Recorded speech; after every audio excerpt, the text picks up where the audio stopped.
মধ্যরাত থেকে শেষ হচ্ছে ঢাকা উত্তর সিটি কর্পোরেশনের মেয়র পদে উপনির্বাচনের প্রচারণা।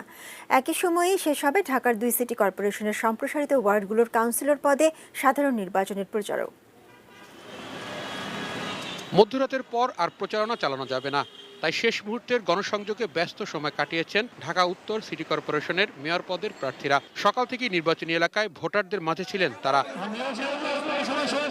বৈরী আবহাওয়া উপেক্ষা করে দিনের শুরু থেকেই প্রচারণায় ব্যস্ত ছিলেন আওয়ামী লীগের মেয়র প্রার্থী আতিকুল ইসলাম। জনগণের কাছে জানিয়েছেন নির্বাচিত হলে সাধারণের জন্য কি করার ইচ্ছা আছে তার।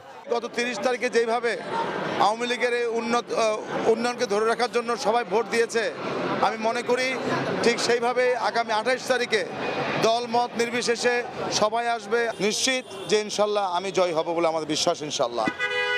দুপুর থেকে বনানী এলাকায় প্রচারণা চালিয়েছেন জাতীয় পার্টির মেয়র প্রার্থী শাফিন আহমেদ। বনানী সহ তার নির্বাচনী এলাকায় প্রচারণা চালিয়েছেন তার সমর্থকরাও। প্রচারণা চালিয়েছেন এসব এলাকার নবগঠিত ওয়ার্ডগুলোর কাউন্সিলর প্রার্থীরাও। ঢাকা উত্তর ও দক্ষিণ সিটি কর্পোরেশন এলাকায় সম্প্রসারিত ওয়ার্ড 18টি করে। ঢাকা উত্তর সিটি কর্পোরেশনের মেয়র পদের উপনির্বাচনে লড়াই করছেন 5 জন প্রার্থী।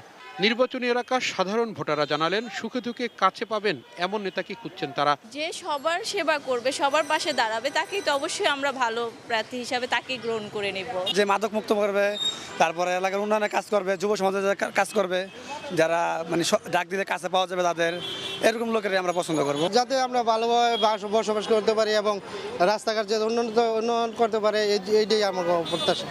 উত্তর সিটি কর্পোরেশনের বর্ধিত অংশে নির্বাচনে কাউন্সিলর পদে 124 জন এবং দক্ষিণ সিটি কর্পোরেশনের কাউন্সিলর পদে 125 জন প্রার্থী প্রতিদ্বন্দ্বিতা করছেন। আগামী 28 ফেব্রুয়ারি সকাল 8টায় শুরু হবে ভোট গ্রহণ। তাহিদ সৌরভ, এটিএন নিউজ, ঢাকা।